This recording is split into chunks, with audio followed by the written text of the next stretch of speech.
Itu Rasul Shallallahu Alaihi Wasallam bilang di beberapa tempat di hari kiamat itu orang nggak bakal ingat sama saudaranya, nggak bakal ingat sama kekasihnya, lupa, saking gentingnya keadaan. Kapan tahu? Saat buku catatan amal perbuatan berterbangan, terbang kepada pemiliknya, itu semuanya melongo ketakutan. Ketakutan kenapa? Apakah menerimanya dengan tangan kanan atau tangan kiri? Saat timbangan amal perbuatan kita ditimbang sama Allah, saat itu semuanya melongo.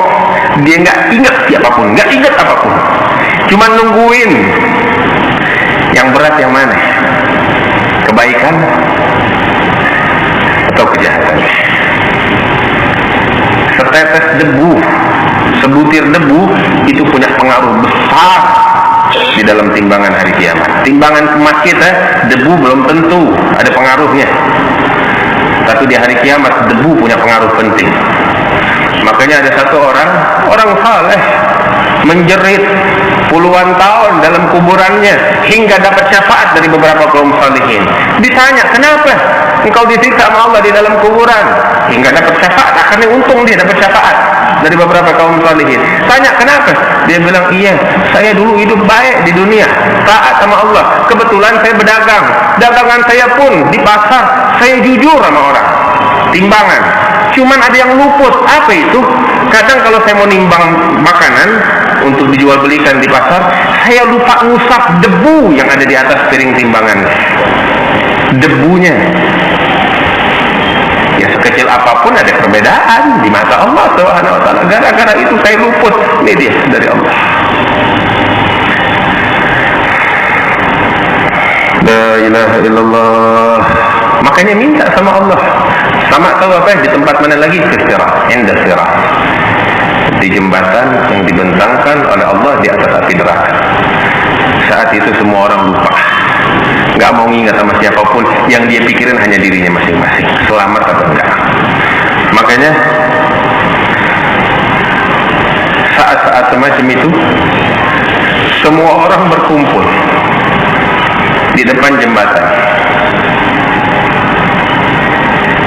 dan semuanya diem, nggak ada yang mampu berbicara saking gentingnya keadaan. Yang bisa bicara cuman para nabi dan utusan Allah, hanya mereka. Tahu ucapannya para nabi dan utusan Allah apa? Rabbi sallim sallim, Rabbi sallim sallim, ya Allah selamatkan diriku, ya Allah selamatkan diriku. Ini ucapan yang diucapkan oleh para nabi dan utusan-utusan Allah. Bagaimana keadaan kita, Rachel? Iya, terus terang nih keadaan kita berat di sana.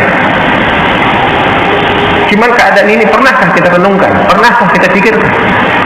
Ini kenyataan yang berat, yang pahit, yang harus dihadapi oleh setiap orang di antara kita. Bukan dongeng. Kita sampai stres, berapa orang sampai depresi, mikirin ini, mikirin itu. Tapi pernahkah kita merenung tentang keadaan yang bakal kita hadapi? Ini kenyataan berat yang pasti bakal kita hadapin. Kita punya masalah di sini yang ingat kita banyak, tapi saat itu semua orang lupa kepada siapapun, nggak mau mengingat siapapun, yang penting dirinya selamat.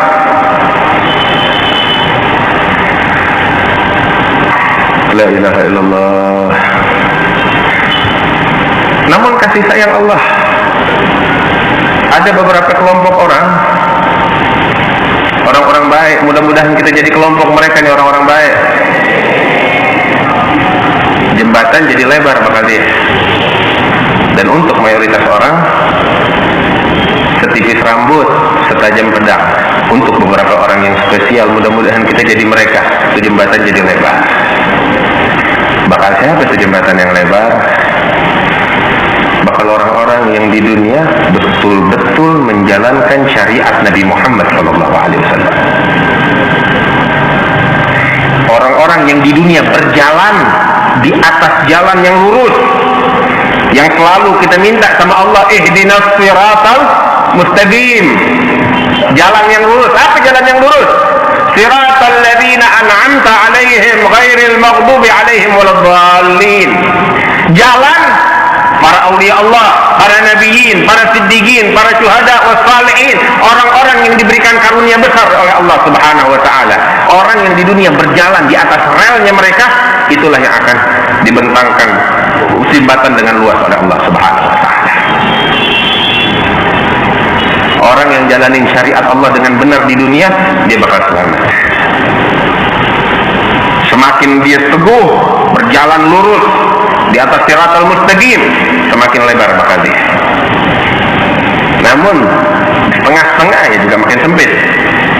Kalau memang dia sepedakan untuk ajaran Allah, makin sempit lagi. Makanya beberapa orang Nabi cerita, kaum muslimin yang dapat nasib bagus masuk surga, cuman ya begitu di dunia, setengah-setengah.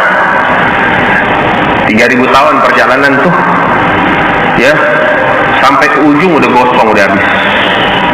Kenapa? Baru melangkah dia jatuh, dia pegangan. Naik lagi melangkah, jatuh lagi. Langkah demi langkah tuh yang begitu sulit, begitu berat. Perjalanan 3000 tahun kayak begitu. Tapi subhanallah selamat. Untung dia. La ilaha illallah. Ada beberapa orang lain enak banget. Nabi sallallahu alaihi wasallam bilang bahwasanya ada beberapa orang ketika melewati jembatan tersebut di hari kiamat, itu dari nabi-nabi dan para umatnya, yang pertama lewat adalah Nabi Muhammad dan umatnya sallallahu alaihi wasallam. Kita yang pertama lewat. Ayo persiapin diri kita deh. Nabi Muhammad sallallahu alaihi wasallam dan umatnya. Nabi bilang, berapa kelompok orang melewati itu jembatan? Sekejap mata, ente ngedip, buka lagi tuh mata, udah sampai di ujungnya. Ujungnya apa? Surganya Allah Subhanahu wa taala. Ada lagi yang melewati itu jembatan kal bargil khatib. Bargil khatib ada apa namanya? Kilat yang menyambar. Anda lihat kilat yang menyambar begitu cepat, tapi tetap aja ada jeda waktunya sekian detik. Tapi seperti itu dia lewat dari ujung ke ujungnya dengan cepat. Masya Allah. Ya Rasulullah maj'alna minhum. Mudah-mudahan kita jadi yang begini. Ngarep kan? Kita cuma bisa ngarep sama Allah. Tapi ngarep doang nggak cukup, ahbabi. Ikhwani, betul-betul jalan ini syariat. Ini agama Allah. Kemudian ada lagi kelompok orang yang melewatinya bagaikan burung yang terbang dengan cepat. Masya Allah. Ada lagi beberapa orang yang melewatinya bagaikan kuda yang lari dengan cepat. Beberapa lagi orang yang melewatinya seperti orang yang lagi maraton lari. Beberapa lagi yang jalan kaki. Beberapa lagi yang ngerangkak.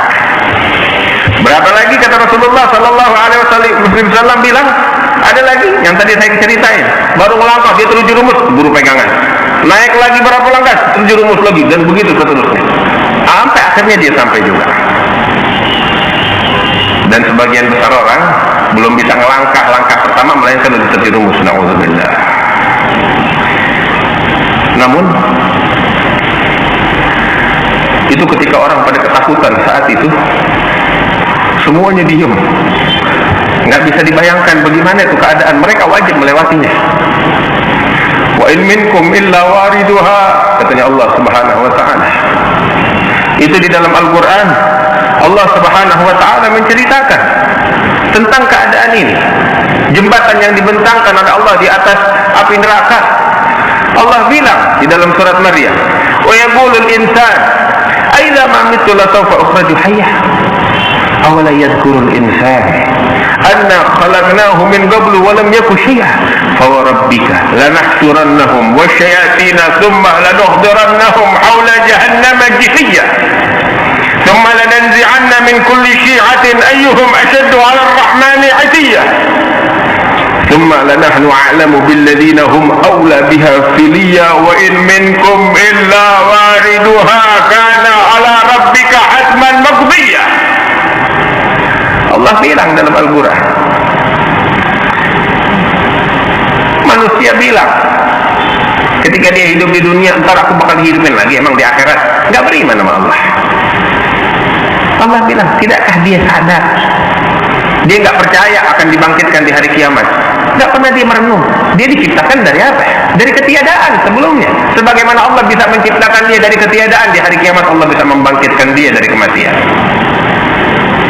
Kemudian Allah bilang, "Fawarabbi, demi Tuhan, kami akan menghadirkan mereka dan syaitan-syaitan yang mengganggu manusia, yang membisikkan mereka, dan kami akan menghadirkan mereka di sekitar neraka Jahannam. Dan kami," kata Allah Subhanahu wa taala, "akan mencari siapa di antara mereka yang paling sombong di hadapan Allah untuk dilemparkan ke dalam api neraka. Dan kami lebih mengetahui," kata Allah, "siapa yang paling pantas masuk ke dalam neraka Jahannam." Terus Allah bilang, "Wa in minkum illa wariduha kana ala rabbika hatman maqdiyah." Enggak ada seorang pun dari kalian